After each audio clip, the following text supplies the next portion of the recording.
Welcome to మీటివి. నేను మీ మౌనిక. ఈ రోజు అయితే టీఎస్ఆర్టీసీ కార్మికులు అయితే సమ్మెకి చేపట్టారండి. 32 డిమాండ్స్ తో కూడుకున్న జేఏసీ కార్మికుల సమ్మె.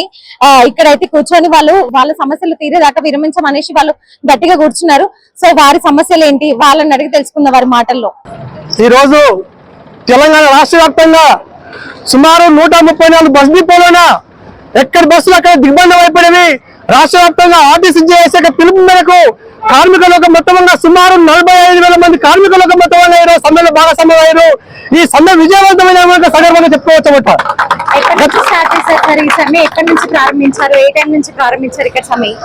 ఈ రోజు నుంచే ఈ రోజున అర్ధరాత్రి 12 గంటల నుంచి ప్రారంభమైంది. రాష్ట్ర వ్యాప్తంగా ఉండే అన్నటువంటి అన్ని డిపోల కార్మికులకు మొత్తంగా ఫస్ట్ డ్యూటీ వాళ్ళు మొత్తంగా వాళ్ళు విరమించుకున్నారు.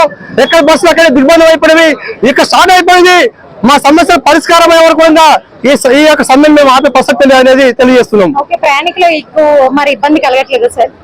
ప్రయాణికులకు ఇబ్బంది కలుగుతుంది వాస్తవమే. కానీ మా ఇబ్బందులు ఎవరు చెప్పుకోవాలి? ఇదే ధర్నా చౌక్ లో మేము ధర్నా చేస్తుంటే ధర్నా చౌక్ కేసీఆర్ తీసేస్తే ధర్నా చౌక్ మేము ఏర్పాటు చేస్తామని చెప్పారు. ఈ రోజు మేము ధర్నా చేస్తుంటే మాకు టెంట్ వేసుకొని ఇవ్వడం లేదు. కానీ మేము ప్రయాణికులకు కూడా మేము అమౌంట్ రిక్వెస్ట్ చేస్తున్నాము. మహిళా లోకాన్ని విజ్ఞప్తి చేస్తున్నాము. మా సమస్య పరిష్కరించండి, మా బాధలు వినండి. మేము కూడా మీ కుటుంబంలో భాగమే. మా మహిళలు కూడా ఇందులో బస్సు ఎక్కి నడుస్తున్నారు. కాబట్టి మా సమస్యలకు మాకు రావాల్సినటువంటి బెనిఫిట్స్ ఏవైతే ఉండవో ఆ సమస్య పరిష్కారం కోసానికి ఈ గొంతమ్మ కోరికలు కావో గౌరవ ముఖ్యమంత్రి రేవంత్ రెడ్డి గారు వీటిని అధికారంలోకి విచ్చేసి వెంటనే చేస్తామని చెప్పారు. కాబట్టి వాటిని పరిష్కరిస్తే సమస్య సాల్వ్ అయిపోతుంది.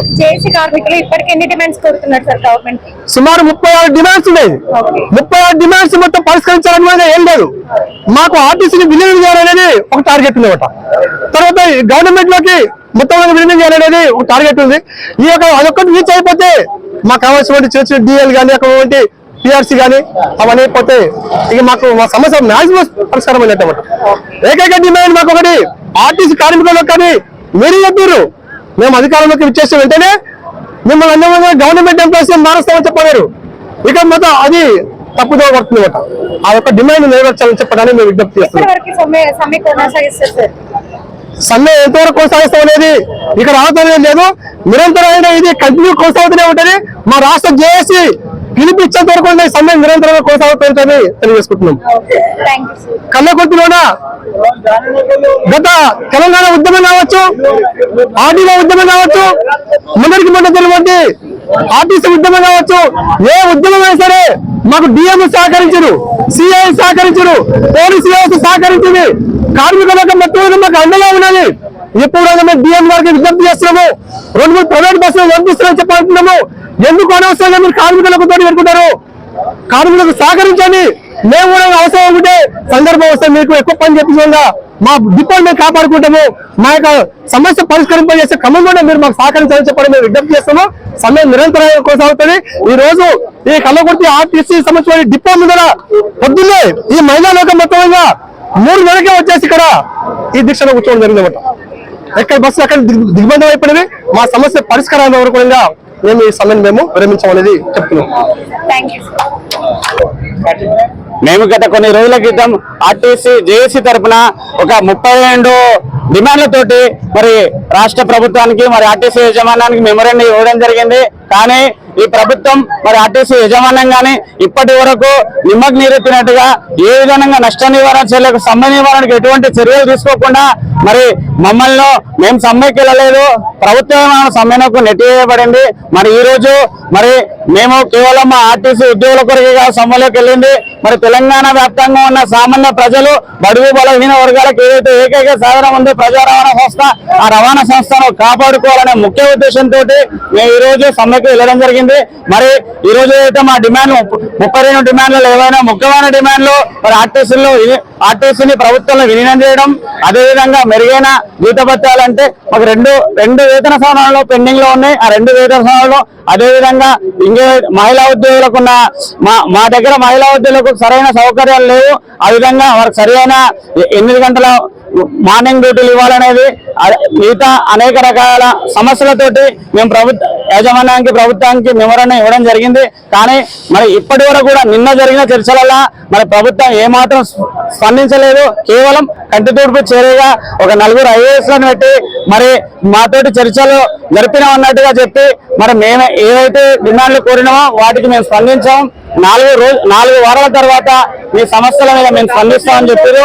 అంటే ఈ విషయంలో ఏం స్పష్టమవుతుందంటే మరి ప్రభుత్వం యాజమాన్యం గానీ మా సమస్యలను పరిష్కరించడానికి చిత్తశుద్ధి లేదని స్పష్టంగా అర్థమవుతుంది. మరి తెలంగాణ సమాజాన్ని, పౌర సమాజాన్ని మేము కోరేది ఒకటే, మరి మేము కేవలం ఆర్టీసీ పరిరక్షణ, కేవలం ఆర్టీసీ ఉద్యోగుల కొరకే కాదు, మరి తెలంగాణ వ్యాప్తంగా మరి రవాణా సంస్థపై మరి ప్రయాణాలపై ఆధారపడిన 4 కోట్ల ప్రజల కొరకు మేము ఈ రోజు ఈ ఉద్యమాన్ని తీసుకోవడం జరిగింది. మరి ప్రజలందరూ మాకు సహకరించాలి. ఏదైతే మా డిమాండ్లు ఉన్నాయో వాటిని పరిష్కరించే వరకు ఎట్టి పరిస్థితుల్లో వెనక్కి తగ్గం. మరి ప్రభుత్వం అనేక కుట్రలు చేయొచ్చు, కానీ మాకు ఇప్పటికే ప్రజా సంఘాలు, వివిధ రాజకీయ పార్టీలు, మరి అనేక ప్రజా సంఘాలు మాకు మద్దతు, దాదాపు 15 నుంచి 16 వరకు ప్రజా సంఘాలు మాకు మద్దతు ఇవ్వడం జరిగింది. మరి తీన్మాన్ మల్లన్న గారు కానీ, కవితక్క గారు కానీ, మండకృష్ణ మాధవ్ గారు కానీ, మరి సిపిఎం సిపి మిత్రులు ఇందాకనే వచ్చి మాకు మద్దతు ఇచ్చి మార్నింగ్ నుంచి ఇక్కడనే ఉన్నారు. మరి కలగుర్తి పొలిటికల్ చేసి మాకు మార్నింగ్ నుంచి ఇక్కడే ఉన్నది. మరి బీజేపీ కానీ, టీఆర్ఎస్ కానీ అనేక ప్రజా సంఘాలు, రాజకీయ పార్టీలు అందరూ మాకు మద్దతు ఇచ్చారు. మా ఏకైక ఎజెండా, మరి ఏకైక డిమాండ్ ఏంటంటే ఆర్టీసీని ప్రభుత్వంలో విలీనం చేయాలి, మా వేతన సవరణ చేయాలి, మిగిలిన మా సమస్యలన్నిటినీ పరిష్కరించాలి. అంతవరకు వెనక్కి తగ్గేదే లేదు. మాకు ఈ సమ్మేళనం మాకు కొత్త కాదు. మరి ఆర్టీసీ పుట్టినప్పటి సంది వేతన సవరణ ఎప్పుడైనా జరిగిందంటే సమ్మేళనమే జరిగింది. ఈ అన్ని ప్రభుత్వాలకు తెలుసు, అందరికి తెలుసు.